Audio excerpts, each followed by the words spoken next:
बिस्मिल्लाहिर्रहमानिर्रहीम। नाजरीन, आज एक ही मौजू पे बात करेंगे कि वज़ीर आज़म तो घर जा रहे हैं। ये तो हो गया एक मुतफ़िक़ा फ़ैसला गद्दारों का। जो जो जो अभी मैंने खलील रहमान कमर को एक जगह सुना है तो उसने ये अल्फ़ाज़ इस्तेमाल किए, तो मैं भी वही अल्फ़ाज़ इस्तेमाल करता हूँ जो उसने कहे हैं, और बहुत सही बात की है। तो इसलिए मैं वो दोबारा उसको रिपीट करना चाहता हूँ आपके सामने कि ये जो तवाइफ़ों की मंडी लगी है इधर, एक तो पार्लियामेंट में लगेगी इतवार के दिन, और जो पहले उससे लग चुकी है सिंध हाउस में, और पाकिस्तानी अवाम उस यानी तवाइफ़ों की मंडी में जो ख़रीद फ़रोख्त हो रहा था, यानी जो ख़रीदारी हो रही थी उसको तो अवाम देख रहे थे और अवाम ने कुछ भी नहीं किया। यानी जो जले हुए कुछ लोग ऐसे हैं जो कि दिल जान से इस वज़ीर आज़म से प्यार करते हैं, इस वज़ीर आज़म की ईमानदारी की वजह से, इखलास की वजह से, इस मुल्क के लिए कुछ करने की वजह से, तो वो तो अभी जगह जगह नज़र आ रहे हैं। और उन्होंने जो दुर्गत बनाई है उस दिन, शायद खान अब्बासी, हसन इकबाल और वो जो दूसरा मुसद्दिक क्या नाम है उसका, इनको जो जुड़ाया है। तो यही काम अभी मैं इस वीडियो का मकसद सिर्फ मेरा ये है कि ये जो तवाइफ़ों की मंडी लगी और इतने बड़े मुल्क में और इतने बड़े यानी पाँचवीं छठी आलमी क़ुव्वत है पाकिस्तान, और उसके साथ ऐसे मजाक हो रहा है कि कोई भी यानी बाहर से या अंदर से कोई 50-55 अरब रुपए ख़र्च करे तो पाकिस्तान की एक अजीज़ हुकूमत को भी गिरा सकते हैं। तो ये आपके सामने है सब कुछ। अब इसका तोड़ क्या है, मैं उस पर बात करना चाहता हूँ। तो इसका तोड़ ये है कि अब इस चीज़ को हम नहीं देखते कि इदारों ने किया वो आपके सामने है। इस्टेब्लिशमेंट का किरदार भी आप सब सामने आ गया है।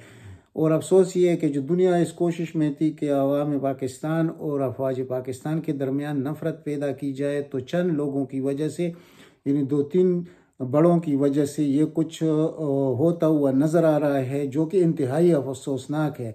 क्योंकि मैं बार बार जब ये बात करता हूँ कि अफवाज पाकिस्तान से अवाम पाकिस्तान दिल जान से ज़्यादा प्यार करते हैं और वो इस काबिल भी हैं, और वो उनकी क्रेडिबिलिटी, यानी इस मुल्क में एक ही इदारा था और एक ही इदारा है जिसकी कोई क्रेडिबिलिटी और पूरी दुनिया में है, जो अपनी शहादतें दे रहे हैं, जो अपना खून दे रहे हैं इस मुल्क के लिए।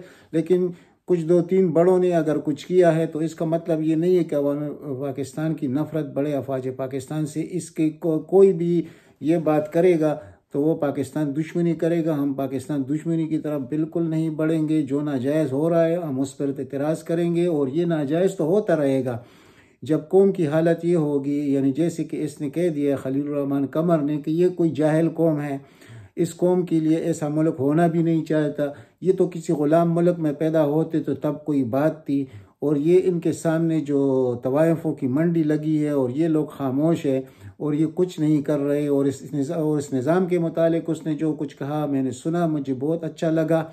यानी ये नहीं कि उसकी ये अल्फाज मुझे लगे, उसकी जो यानी ख्यालात है, जो दर्द था मैंने उसको महसूस किया। तो इसलिए मैं उस पर बात कर रहा हूँ कि वो ये अल्फाज क्यों इस्तेमाल कर रहा था। खुसूसन ये जो पार्लिमानी डेमोक्रेसी है पाकिस्तान में, ये पाकिस्तानी अवाम के साथ असली मजाक जो हो रहा है वो इसी के आड़ में हो रहा है। और ये चंद ख़ानदानों ने, यानी इस कितने ख़ानदानों के 150 ख़ानदान है जिन्होंने अपनी लूंडी बनाया हुआ इस सिस्टम को। हमारे लिए ये न निज़ाम था, न कभी रहेगा, और न इसको अवाम रहने देंगे। अगर अवाम में मामूली से शऊर भी पैदा हुआ तो ये अवाम को इस निज़ाम को जड़ से उखाड़ फेंकेंगे।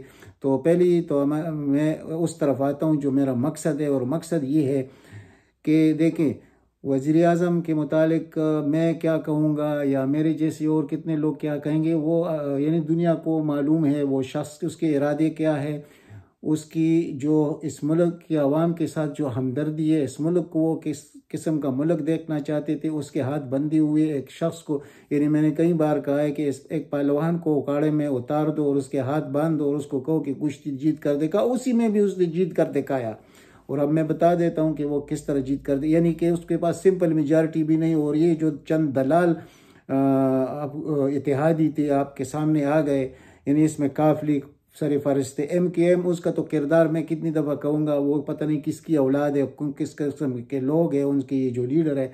और दूसरी वो जो बाप पार्टी जिसको आप कहते हैं, वो ये लोग तो अमूमन जब भी इनका कोई मौका मिलता है अपनी ज़ाती मफादात का तो ये इकट्ठे हो जाते हैं, और जब इनको कोई कहीं से कोई बड़ी ऑफर आती है तो ये तवायफ़ों की तरह वो अपना सब यानी अपना किबला चेंज कर देते हैं, जैसे आपने देख लिया जो कुछ हुआ। लेकिन पीटीआई के अंदर जो लोग थे उनको ज़रा आप जहन नशीन कर लीजिए एक एक के नाम को कि इनके साथ आपने क्या करना है। अब दुनिया आपके इंतज़ार में है, आप उधर बैठे हैं पाकिस्तान में, हम बाहर बैठे हैं कि आप क्या करना चाहते हैं इन लोगों के साथ। यानी ये मकसद नहीं कि मैं किसी कत्ल की तरफ बात कर रहा हूँ, मेरा मकसद ये कि इन लोगों को इतना नंगा किया जाए, जिस गली से भी ये गुजरते हैं।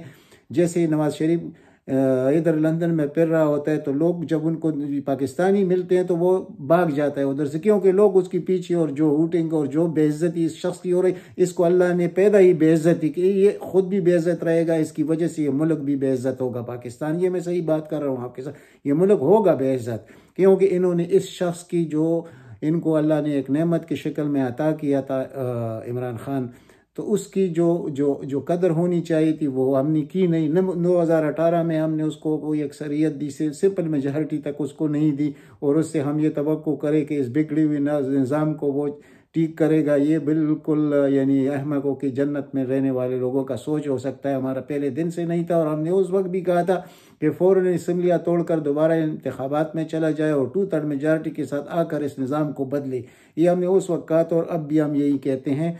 लेकिन उसने फिर भी क्या किया, आलमी मंजरनामे पर पाकिस्तान की बहुत बड़ी इज्जत उसने करवाई, लोगों से करवाई। दुनिया के ममालिक के बड़े बड़े मुल्कों ने पाकिस्तान को बड़े इज्जत की निगाहों से देखा, बड़ी लंबी तफसील है उसमें मैं नहीं जाना चाहता।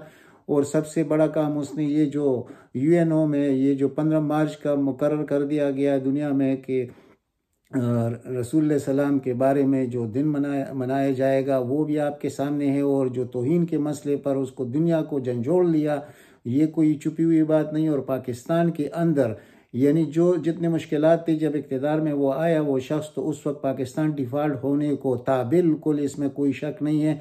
यानी $20 बिलियन तो सिर्फ डेफिसिट था, $18 बिलियन करंट एक खसारा था। इस सब को पूरा करने के लिए वो IMF के पास गया, और IMF के पास भी 6-7 महीने लेट चला गया। उसका एक और नुकसान हुआ, उस वक्त के वज़ीर ख़ारजा की नाअहली की वजह से, जिसका नाम असद उमर है, तो वो $6 बिलियन थे। अब वो $6 बिलियन यकमुश मिलने वाले नहीं थे, उसके अभी जो $2 बिलियन दे रहे थे उन्होंने वो प्रोग्राम ही सस्पेंड कर दिया, क्योंकि इमरान खान ने कहा कि मैंने पेट्रोल सस्ता करना है और बिजली सस्ती, और करके दिखाया।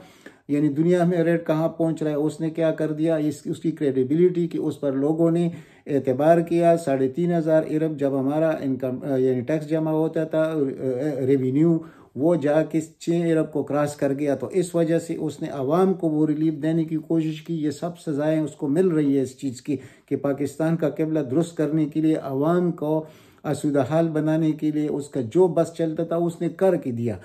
लेकिन हम आवाम ने उसके साथ क्या किया, और फिर हमारे इदारों ने मजबूरन वो नाम फिर दोबारा लेना पड़ता है इदारों का। अब आप देखिए कि ये आर्टिकल 63A जो है, इस पर बहस जारी है सुप्रीम कोर्ट में, और हमें कितने ज़्यादा तवक्कुआत थे यानी जस्टिस उमर अता बंदियाल से, और वो हकीकत भी है और एक शरीफ इंसान है, सबको पता है। और इससे पहले भी जो 2 गुजर गए जस्टिस गुलजार साहब, उससे भी हमारा यही उम्मीद था कि ये इस निज़ाम के लिए कुछ ना कुछ करके जाएंगे। इनको खुद पता है कि इस निज़ाम के साथ ये मुल्क नहीं, लेकिन उल्टा वो निज़ाम को तो छोड़ दीजिए, जो आर्टिकल 63A के लिए जो करना चाहिए था कि ये जो अदम एतमाद में जो वोटिंग हो रही उससे एक दिन पहले कम अज़ कम ये फैसला आना चाहिए था। यानी वो अब कब आएगा, इतवार को यानी परसों, यानी ये अदम एतमाद पे वोट हो रहा है और फैसला आएगा मंडे को। तो अब वो तवक्कुआत जो हमारे खाम ख्याली थी कि हमें फ़लाना चीफ जस्टिस इस तरह कर देगा, हमारी मुल्क का ये निज़ाम ठीक, ये सब हमारी खाम ख्याली निकली। यानी अगर ये लोग नहीं कर सके तो यकीन कीजिए एक ही था शख्स जिसका नाम है जस्टिस साकिब निसार, जो तारीख़ उसको बड़ी इज़्ज़त से पुकारा जाएगा। ये शख्स पूरी तारीख़ और उसके ख़ानदान की तारीख़ को भी नहीं भूला जाएगा। लेकिन अफसोस कि उसके बाद आने वाले तीनों चीफ जस्टिस यानी जिनसे हमें बहुत ज़्यादा उम्मीद है, और उनकी जो शोहरत है उसको भी देखते हुए अफसोस ये होता है कि आखिर माजरा क्या है कि इतने बड़े शोहरत के लोग, इतने बड़े मर्तबे के लोग वो ये नहीं कर सके। बाकी जितने हाई कोर्ट जो कुछ कर रहे हैं वो आपके सामने है। इस्लामाबाद हाई कोर्ट में मुस्लिम लीग नून का शख्स चला गया और उसने सिर्फ ये कह दिया कि ये जो ख़त है और ये जो डॉक्यूमेंट है जो थ्रेट पाकिस्तान को किया गया, इसको ये पब्लिक सीक्रेट है, इसको शाया नहीं कर किया, यानी इसको सामने नहीं लाया जा सकता। तो chief justice Islamabad high court वो एक और तरीके से चल रहा है अल्हम्दुलिल्लाह, तो उसने कह दिया कि ये नहीं कर सकता, यानी 1-2 घंटे के अंदर अंदर वो आ गया। और जो कुछ रिलीफ वहाँ से मिल रहा है इस पाकिस्तान को लूटने वाले ख़ानदान का, जो शरीफ ख़ानदान है, और जो रिलीफ उधर से मिल रहा है जो पहले लाहौर हाई कोर्ट से जस्टिस कासिम खान के वक्त में मिल रहा था, ये हमारा इतना बदनसीब कौम है कि जिनके हाथों में इंसाफ है, अवाम को इंसाफ दे सकते हैं, इस मुल्क का हर बिगड़ा शख्स ये ठीक कर सकते हैं। तो उल्टा वो जो चोर डाकू लुटेरे हैं उनको दोबारा मुसल्लत करने के लिए अदालतों से उनको रिलीफ मिल रहा है। अभी शहबाज शरीफ के केस को देख लीजिए, रंगे हाथों पकड़ा गया, रेड हैंडेड, यानी कि उसमें वो अभी हमारा वज़ीर आज़म बनेगा जिसको जेल में होना चाहिए। और वही चीज़ जरदारी जो खरीद फरोख्त का माहिर है, यानी कि उसके ऊपर भी वही चीज़ है, किसी पापड़ वाले के अकाउंट में 200 करोड़ है, किसी पकोड़े वाले के अकाउंट में, ये सब कुछ ये पूरी चीज सुप्रीम कोर्ट को मालूम है, सब हाई कोर्ट्स को ये सारी चीज़ें मालूम है कि शहबाज शरीफ पे और उसके बेटों ने क्या किया। नवाज शरीफ का तो खैर बाद में देखेंगे, और जो कुछ उसके साथ होगा वो तारीख बनेगा इंशाल्लाह, वो ये बच नहीं सकेंगे। लेकिन इस वक्त अवाम में जान नहीं है, अगर अवाम में जान होती तो क्या ये लुटेरे हम पर दोबारा मुसल्लत होते। अब ये किसी आइन और कानून की वजह से नहीं, आइन और कानून तो आप देख रहे हैं उसका जो मजाक उड़ रहा है, यानी कि वो जो कत्ल अभी वो नाज़िम जोकियों का जो कत्ल हुआ जिससे मैंने नहीं किया था, उसको हार पहनाए जा रहे हैं वापस लाकर, उसको जमानत भी मिल गई है और उसने कत्ल भी किया है, सब कुछ किया है, लेकिन वो वोट डालने के लिए किस तरीके से। और इसी तरह एक और इसी तरह केस है, वो भी ऐसा ही आएगा इंशाल्लाह। ये सब लोग ये आएंगे और इनकी जमानती भी होंगी, ये वोट भी डालेंगे, आवाम को कत्ल भी करेंगे, इनसे पूछने वाला नहीं। ये हमारा जो कानूनी इदारा है या हमारा जो कानून है, जो हमारा आईन है, ये किसी का कुछ नहीं, ये बड़ों का कुछ नहीं बिगाड़ सकता। ये तो गरीब आवाम का, जो कोई चपली चोर होगा, कोई पता नहीं मुर्गी चोर होगा, तो उसका केस 10 साल तो पता नहीं चलेगा, और जब पता चलेगा उसको बरी किया जाएगा तो वो 5 साल पहले मर चुका होगा। ये हमारी अदालती निज़ाम है, तो इससे बढ़कर और मजाक क्या है। और उसमें 700 नए कवानीन आने थे और तकरीबन उसमें कुछ आ चुके हैं। तो अब आप देख लीजिए कि वो शख्स अब जा रहा है, और जो ओवरसीज का वोट जो सही पाकिस्तानी, जो हद से ज़्यादा पाकिस्तानी होने का सबूत दे रहे हैं, उसको वोट का हक भी कैंसिल हो जाएगा। और ये ईवीएम जो इलेक्ट्रॉनिक वोटिंग मशीन है, इसका मामला भी ख़त्म कर देंगे, ये बैठ जाएंगे, ये सब चोर है। ये किस तरह जाली वोट को ख़त्म करने की कोशिश करेंगे, किस तरह ओवरसीज़ को वोट डालने की इजाज़त देंगे, जो कि 98% तो इमरान खान के लोग हैं। तो इस निज़ाम को इमरान खान से दुश्मनी है, और इस निज़ाम में जो मौजूद लोग हैं, जितने पार्टीज़ हैं, सब आप देख रहे हैं, एक तरफ 12-13 जो जमातों के, यानी ये गलाजत उसकी उनकी चेहरों से टपक रही है। यानी एक तरफ वो लोग हैं, दूसरी तरफ एक ही फ़कीर ईमानदार यानी मुखलिस इंसान पाकिस्तान के लिए, अवाम के लिए, तो वो अब जा रहा है। लेकिन हम जब ये हम सोचते हैं ना कि 2/3 मेजॉरिटी के साथ आएगा, तो मैं आप लोगों के ज़रा शकूक दूर करूं। ये शख्स पहले भी सिंपल मेजॉरिटी ज़्यादा लेकर गया था, लेकिन उस वक़्त की चीफ इलेक्शन कमिश्नर ने, जस्टिस रज़ा खान ने, जो गेम खेला था कि वो जो सिस्टम है वो बैठ गया 2-3 घंटे के लिए, और उसमें 22-23 सीटें कम की गई, और वही 22-23 सीटों के लिए मजबूर हुआ है इत्तेहादियों का इमरान खान, और इत्तेहादियों ने अपना कारनामा दिखा दिया। आपने देख लिया सब कुछ। और उसको तो एक तरफ कीजिए, दूसरी तरफ पार्टी के अंदर जो गलत लोगों को टिकट दिए गए थे, और जो मखसूस नशिस्तों पर जो खवातीन या जो मिनॉरिटीज़ के लोग आए थे, उनको भी देख लिया आप लोगों ने। ये हमारा निज़ाम है, ये निज़ाम इसी तरह लोगों के दिलों का खून करता रहेगा, और आप कुछ भी नहीं कर सके। आप जो कुछ कर सकेंगे वो मैं आपको बताना चाहता हूँ, ज़रा सब्र करें। अब आपने ये देख लिया। मैं इब्तिदा से कह रहा था कि ये शरीफ ख़ानदान को, जरदारी को कुछ नहीं कहा जाएगा, इस नेब चेयरमैन की मौजूदगी में कुछ भी नहीं होगा। जितना भी आप लोग चाहेंगे वो वही आपके सामने आ गया सब कुछ। अब दूसरी बड़ी मुसीबत जो हमारे गले पड़ी हुई है, पाकिस्तान के गले में जो पड़ी हुई है, ये चीफ इलेक्शन कमिश्नर है सुल्तान राजा। इसके जो अज़ाइम है आप देख लीजिएगा, और आपने देख भी लिया ये 1.5-2 सालों में जब से ये शख्स आया हुआ है कि 12 केसेस इसके सामने लगे हैं। यानी इलेक्शन के जो मतलब उधर से शुरू किया जाए, वो जो सालकोट में डस्का में जो इलेक्शन हुआ था, यानी जो कुछ इन्होंने मांगा भी नहीं था वो भी PMLN को मिल गया, और उससे ज़्यादा हर वक्त कोशिश की जा रही है कि PMLN को कैसे मजबूत किया जाए। ये एक चीफ इलेक्शन कमिश्नर कर रहा है, और बहुत इमरान में ये सब एक है।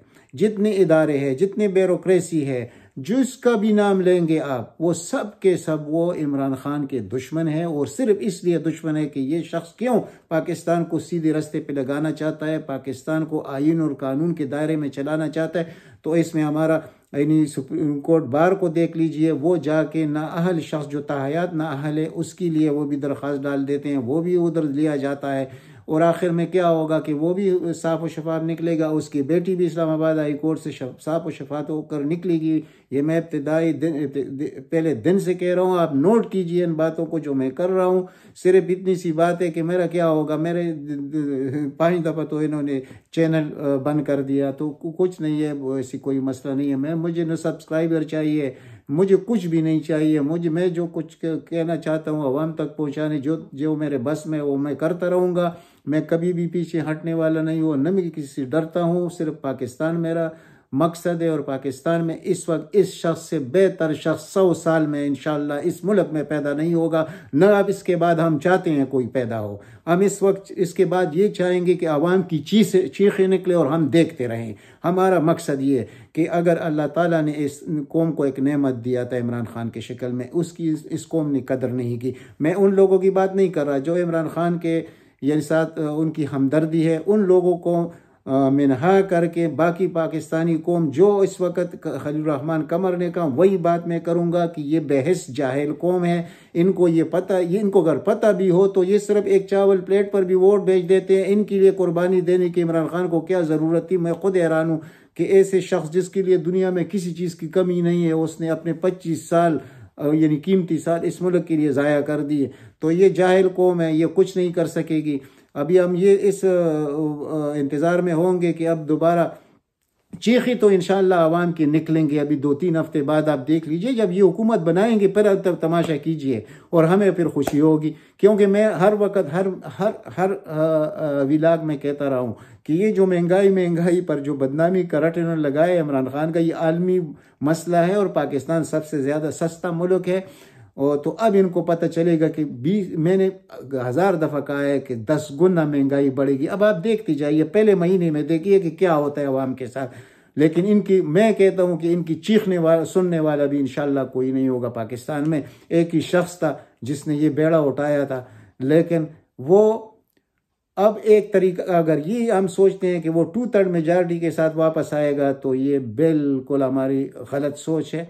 क्योंकि वो होगा नहीं, वो ये रोक लेंगे, रास्ता रोक लेंगे। इनके पास हजारों ये जो पाकिस्तानी इदारे हैं, जो ये सब कुछ जो अशराफिया है, जो हमारा अदालती निज़ाम है, जो हमारा इलेक्शन का निज़ाम है, जो हमारा हर निज़ाम को ले लीजिए, वो इमरान खान के मुखालिफ सिम्मत है। इमरान खान को वो 2/3 मेजॉरिटी के साथ वापस आने देंगे। अब आपके हाथ में है सब कुछ। जो इमरान खान के यानी मुखलिस लोग हैं और जो इमरान खान के साथ मुखलिस है वो पाकिस्तान के साथ है, इसमें तो दो राय हो नहीं सकती। अब अभी 24-25 घंटे रह गए, इससे पहले कि ये चीज़ कामयाब हो, ये तो हो गया कामयाब। उनके पास 200 से ज़्यादा, 172 के बजाय 200 उनके पास मौजूद है, वो तो हो जाएगा। और जो सुप्रीम कोर्ट का फैसला आने वाला था वो तो मैंने वजाहत से आपको बता दिया, वो भी नहीं हो सका। तो अब आपको करना क्या चाहिए? जो कहते हैं कि हम इमरान खान के लिए रोते हैं, तो अब इस वक्त ये है कि आप लोग ये कम अज़ कम ये इन लोगों को यानी आप खुद ब खुद किसी की अपील का इंतज़ार न कीजिए। और कुछ लोगों को मैं देख रहा हूँ कि ये उनकी ख्वाहिश है और वो कर रहे हैं, तो आप इस्लामाबाद की तरफ बढ़ें और कम अज़ कम इन लोगों को जिधर ये जमा होने को कहे कि इधर इजलास करेंगे असेंबली पार्लियामेंट में, इनको अंदर जाने न दिया जाए। अवाम जब नहीं चाहेंगे, खुदा की कसम कोई बेदारा उसको नहीं रोक सकता। मैं चैलेंज करता हूँ, ये आपने देख लिया तुर्की में जो कुछ हुआ था, आज से 1.5-2 साल पहले जो कुछ हुआ था। जब अवाम ने नहीं चाहे तो फिर हुआ, वो टैंकों के सामने लेट गए। तो इधर अब अफवाज पाकिस्तान तो अपने अवाम पर गोली चलाने वाली नहीं है और पुलिस इनका मुकाबला कर नहीं सकती, ये याद रखिए। न पुलिस कोई भी महकमा अवाम का सामना करना ही किसी की बस का काम नहीं है। तो आपके पास एक यानी 24-25 घंटे रह गए कि आप यलगार करें इस्लामाबाद पर। ये इंतज़ार आप करेंगे कि कल इमरान खान अपील करेगा और जब जाएंगे तो उस वक्त कितने तरीके इन्होंने इख्तियार किए होंगे, फिर किस तरह आप पहुँचेंगे। जो कुछ उस दिन जो रिकॉर्ड आप लोगों ने कायम किया है, इस्लामाबाद का जलसा करके सबको हिला कर रख दिया है, फिर भी उनको होश नहीं आया, इदारों को भी होश नहीं आया कि इसका अंजाम क्या होगा। मैं अब भी कहता हूं कि इमरान खान के कम से कम 15 से 20 लाख ऐसे लोग हैं इस वक्त मौजूद। अगर उनके जहन में ये बात आ गई जो मैं अभी कहता हूं, खुदा की पर यकीन कीजिए इन लोगों का नाम निशान इस्लामाबाद की तरफ, ये लोग इनका न कोई MNA आएगा, न इनका कोई भी न स्पीकर उधर पहुंच सकेगा, कोई भी नहीं पहुंच सकेगा। तो ये अदम एतमाद रोकना, क्योंकि एस्टेब्लिशमेंट इस गन को रोक सकता था और एस्टेब्लिशमेंट को ये मालूम था कि क्या कुछ हो रहा है और पाकिस्तान की जड़ी काटी जा रही है। इसी तरह मेंबरान को खरीद कर और बाहर से पैसे आकर, पहला किस्त जो आए वो 55 अरब रुपए से ज्यादा है। तो पाकिस्तान की तो पूरी पार्लियामेंट आप खरीद सकते हैं 55 अरब पर। तो उनमें से कितना इन जरदारी ने लोगों को दिया होगा या शहबाज ने दिया होगा, ज्यादा से ज्यादा 2-3 अरब रुपए दिए होंगे या 4 अरब 5 अरब, बाकी उनके जेबों में चले गए। तो इस मुल्क की पार्लियामेंट को खरीदने के लिए तो बाहर से कोई भी 50 अरब रुपए भेजेगा पहला किस्त और ये उड़ जाएगा। ये आपका निज़ाम है। तो इसीलिए अब इस निज़ाम को भी गिराना आप लोगों का काम है। न ये आपका सुप्रीम कोर्ट इस निज़ाम के लिए कोई अपील मंजूर करने की कोशिश करेगा, न 2/3 मेजॉरिटी किसी के पास आएगी कि ना, और न वो जो 2/3 मेजॉरिटी आती तो इमरान खान के पास आती तो वो तो एक दिन में बदला देता, लेकिन वो नहीं हो सकता। जब वो काम हो नहीं सकता तो इस वक्त आवाम को चाहिए कि आवाम पूरा जो इमरान खान के नज़रियात से मुतफिक है, जो पाकिस्तान को आगे ले जाने से मुतफिक है, उनका ये काम बनता है कि फ़ौरन यलगार करे इस्लामाबाद पर। इसके अलावा कोई चाराकार नहीं है। अवाम का जो दिलों का जो खून हो रहा है, ये लोग अफसोस कि ये लोग उस वक्त होंगे नहीं। ये वक्त आएगा पाकिस्तान पर और इंशाअल्लाह इमरान खान की ज़िंदगी में आएगा, लेकिन उस वक्त तक बहुत देर हो चुकी होगी। और इस पाकिस्तान को इस दफ़ा तो इस तरह जैसे गिद्ध गन पर पड़ के वो करते हैं, इसी तरह इस मुल्क के साथ करेंगे। ये बहुत जल्द करेंगे इस मुल्क के साथ, इनमें इतना देर नहीं। यानी आप खुद सोचिए, आपका एक यानी मनी लॉन्डर वज़ीर आज़म होगा शहबाज, दूसरी तरफ आपका वज़ीर खारजा। आप देख लीजिए यार क्या इज्जत, यानी जो इस शख्स ने बनाई थी। अब एक यानी पता नहीं क्या आप लोग कहते हैं सख्त अल्फाज मैं नहीं इस्तेमाल करता, ये है ही इसी तरह। क्या वो मर्द है जो हमारा वज़ीर खारजा बनेगा, यानी बिलावल जिसका नाम है, और दूसरी तरफ हमारा सदर बनेगा मुल्ला साहब। माशाअल्लाह, जिंदाबाद पाकिस्तानी कौम, आपसे बड़ा कौम दुनिया में पैदा नहीं हुआ। आप जैसे कौम तो दुनिया के तारीख में आपका सबसे पहला नाम है। आप बहुत गैरती, बहुत तालीम याफ्ता, बहुत ईमानदार कौम है। आप तो एक प्लेट चावल पर वोट देने वाला कौम है। आप में गैरत कहाँ से आएगी? आपकी गैरतों के अफसाने तो लोग लिखेंगे तारीख में। यानी आपको अल्लाह ने जो मौका दिया और आप जो कुछ आप लोगों ने किया, यानी आप ये इनका बाप भी ये सब कुछ नहीं कर सकते थे अगर अवाम होते पाकिस्तान में। यानी उनको मिनहा करके, जिनकी मैं सब की बात कभी भी नहीं करूँगा। जो पाकिस्तानी मजबूर लोग हैं, जो इमरान खान से दिली प्यार करते हैं, यानी पाकिस्तान से दिली प्यार करते हैं, उनका कोई बस नहीं चल रहा। बाकी लोग कोई कौम नहीं है। अगर कौम होता तो आज ये लोग इस्लामाबाद में बैठे होते। ये इनको किसी का बाप भी नहीं हटा सकता। जब ये मुतफिका तौर पर आकर सिर्फ 1 लाख लोग बैठ जाए, मैं फिर देखता हूँ कि उनका मुकाबला कौन कर सकता है। ये मैं यानी आप देख लीजिए, मैंने उस दिन भी कहा था आपको कि यार 4-5 हज़ार लोग TLP के आते हैं और वो जाकर तो पूरे मुल्क को ब्लॉक कर देते हैं और इधर लाखों लोग मौजूद है। तो क्या आप उनसे कम हैं? आप यार सिर्फ एक मामूली से वो स्टिक उठा ले तो आपके सामने कोई नहीं आएगा और ना आपका मुकाबला कोई कर सकता है। आजमा कर तो देख लीजिए। ये जलने से, कुड़ने से, मरने से तो बेहतर है कि ये काम आप कर दे और बहुत जल्द करें आप। यानी अभी आपके पास घंटों के हिसाब से, दिन तो नहीं है। अभी इतवार को होने वाला है, आज यानी जुम्मे की रात हो गई है। इधर मैं बाहर हूँ तो यहाँ शाम का टाइम है, आपके पास रात हो गई है। तो ये आपके पास तो चंद घंटे मौजूद है। इस घंटों के हिसाब से अगर आपने ये कारनामा अंजाम नहीं दिया तो यकीन कीजिए इस मुल्क का बहुत बुरा हाल होगा और तारीख में शायद इसका नाम ही कभी नहीं होगा इस मुल्क का। क्योंकि ये जिन लुटेरों के हाथों में जाने वाला है। जो कुछ हमारे साथ, हमारे इस्टेब्लिशमेंट ने जो गेम हमारे वज़ीर आज़म के साथ खेला है, ये पाकिस्तान के साथ दुश्मनी की है, और ये दुश्मनी तो कभी भी माफ़ नहीं होगी। जो शख्स इसमें मौजूद है वो आखिर आईने में देख के अपना शक्ल देखे कि उसने जो कुछ किया, इन अपने आप को देखे और इन चोर लुटेरों को देखे कि अल्लाह ताला की इस बड़े नेमत पाकिस्तान जैसे मुल्क के साथ ये बड़ा जुल्म करके इन लोगों को मुसल्लत करके, ये आखिर इंसान तो होंगे ना। आप जरा सोचिए आप क्या कर रहे हैं, क्या कर दिए इस मुल्क के साथ और किन के हाथों में दे रहे हैं। यानी जो मैं अकेला नहीं हूँ, मेरे जैसे हजारों लाखों लोग हैं। सिर्फ मौका मिलेगा इंशाल्लाह बहुत जल्द आप लोगों को मालूम हो जाएगा कि क्या होना चाहिए और क्या होगा। ये बहुत जल्द होगा। और जो इत्तेहादी है, यानी इस जैसे गलीज लोग, यानी इन्होंने हर वक्त ब्लैकमेलिंग की। जब भी कोई कानून साजी लेजिस्लेशन की बात हुई तो इन्होंने यही ब्लैकमेलिंग की। जब कहीं बजट पास होने का वक्त आया तो ब्लैकमेलिंग की। तो अब हम इस वज़ीर आज़म से ये तवक्कुआत लगाए बैठे थे कि बस ये वो कुछ करेगा जो दुनिया में, बस जो इन चोर लुटेरों ने 38 साल मुल्क को लूटा है उनका हिसाब कुछ नहीं है। लेकिन इस शख्स का, जिसके यानी मैंने आपको मिसाल दी है कि हाथ बांध दिए पहलवान की तरह, और फिर उससे ये नताइज की उम्मीद रखना और फिर ये तवक्कुआत रखना, ये कितना बड़ा जुल्म है। क्या हम भाई से तो कौम इस काबिल है कि हमें कोई कौम कहा जाए? तो इसलिए मैं कहता हूँ कि पाकिस्तान में कौम नाम की कोई चीज़ नहीं है। और फिर इत्तेहादियों को ज़रा देख लीजिए कि इस इत्तेहादियों की मौजूदगी में वो क्या करता। और फिर वक्त आने पर आपने देख लिया, जब उनको डर उसका ख़त्म हो गया कि कोई एस्टेब्लिशमेंट हमें फ़ोन नहीं करेगा, तो वो बिक भी गए, झुक भी गए और उनको ख़रीदा भी गया और सब दुनिया ने देख लिया। अब ये क्या था? ये सब कुछ एक फ़ोन सिटी को हो सकता था। ये सब कुछ, ये कोई भी न हिलता, न MKM की इतनी मजाल।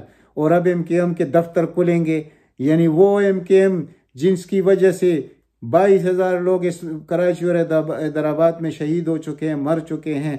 और इनकी वजह से दोबारा इन लोगों को वो कुव्वत दी जाएगी जो इमरान खान ने तोड़ कर रख दी थी, और जिसमें जनरल राहिल शरीफ का बहुत बड़ा किरदार है। और तारीख में जब तारीख लिखी जाएगी तो जनरल राहिल शरीफ का नाम इन हमारे इस्टेब्लिशमेंट में सबसे ऊपर लिखा जाएगा और हम उनको सल्यूट करने वाले लोग होंगे।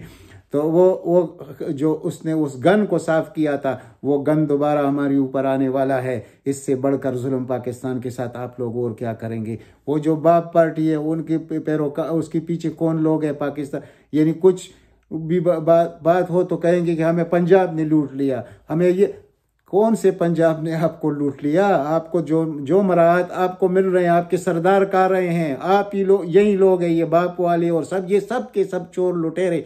और फिर अवाम के सामने जो पेश किया जाता है कि नहीं जी ये पंजाबी फौज है, पंजाबियों ने पाकिस्तान को लूट लिया। इसी झूठे नारे की वजह से पाकिस्तान की ये हालत हो गई है। और हमें अपने फौज से दिल और जान से ज़्यादा इज्जत है उनके लिए। मैं उनकी बात नहीं कर रहा, लेकिन बदनामी जो लोग करते हैं वो इस शक्ल में करते हैं। पाकिस्तान को इन्होंने 18वीं तरमीम में कन्फेडरेशन बना दिया, ये फेडरेशन रहा नहीं। और ये किस शख्स ने किया? 2 लोग हैं, नवाज शरीफ और जरदारी। और तो क्या इनको आप कहेंगे कि ये पाकिस्तान की लीडर है और ये पाकिस्तान से मुखलिस हो सकते हैं? और मैं फिर सिर्फ आज़ाद कश्मीर के लोगों के सामने कुछ रखना चाहता हूँ कि हर वक्त इन लोगों की जो बड़े मैं देख रहा हूँ जो आज़ाद कश्मीर से, तो उनको कम अज़ कम सोचना चाहिए कि मकबूजा कश्मीर में हमारे भाइयों का खून दिन रात बह रहा है। और ये शख्स, ये नवाज शरीफ, ये मोदी का आलाकार, ये इंडिया का आलाकार, इसको आप वोट देते हैं? यार ज़रा तो सोचे कि आप कर क्या रहे हैं। और हर उस शख्स से मैं पूछता हूँ कि जो यानी अपने भाइयों पर उसका दिल नहीं दुखता कि उनके दिन और रात उनका खून बह रहा है, उनके साथ क्या कुछ हो रहा है, उनके यानी ख़वातीन की यानी जो बेहुरमती हुई है। और ये लोग अगर पाकिस्तान में इस आदमी की पीछे, इस भगोड़े यानी स्क्वांडर नवाज शरीफ को वोट देते हैं, तो इससे बढ़कर शर्म की क्या बात हो सकती है?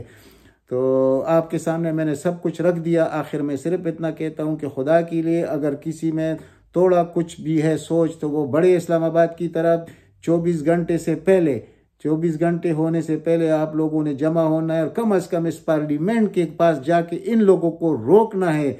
वरना यकीन कीजिए कोई एस्टेब्लिशमेंट, कोई इदारा इस इमरान खान का हामी नहीं है, कोई इदारा इस चीज़ का हामी नहीं है कि पाकिस्तान एक आज़ाद खारिजा पॉलिसी और इज़्ज़त के साथ अक़वाम में चले। सब चाहते हैं कि पाकिस्तान जैसे पहले ग़ुलाम था, वो ये सन 73 से पहले भी ग़ुलाम था, 73 के बाद अब जो इन लोगों ने जो जिस ग़ुलामी में हमें धकेला है, ख्वाह वो माशी ग़ुलामी हो या हुक्म अदूली हो या हुक्म बरोकार लाना हो, सब कुछ वो ये लोग कर रहे हैं। और ये पाकिस्तान एक महकूम कौम इन्होंने बनाया है। इस एक शख्स ने आपको इज़्ज़त दिलाई है बैनुल-अक़वामी महाज पर, आलमी बिरादरी में, और उसका अंजाम देख लीजिए। सिर्फ उसने ये कह दिया ना कि एब्सोल्युटली नॉट, और फिर अपने पड़ोस के साथ उसने जो बड़ी कुव्वतों के साथ हाथ मिलाया पाकिस्तान के मफाद में। तो आगे से क्या कहा गया कि एब्सोल्युटली नॉट। तो आपने कहा था हम कहते हैं कि एब्सोल्युटली नॉट, यानी कि नो मोर इमरान खान, और उन्होंने करके दिखाया।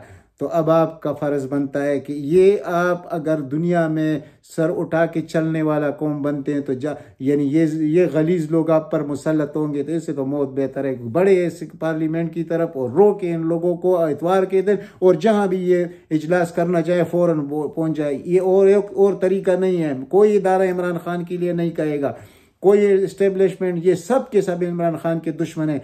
ये वक्त आएगा इनसे भी पूछगछ होगी जो इसके ज़िम्मेदार थे। अब तक इतना ही, इंशाअल्लाह मिलेंगे अगली व्लॉग में। अल्लाह ताला आप सबको अपने हिफ्ज़ व अमान में रखे। वस्सलाम।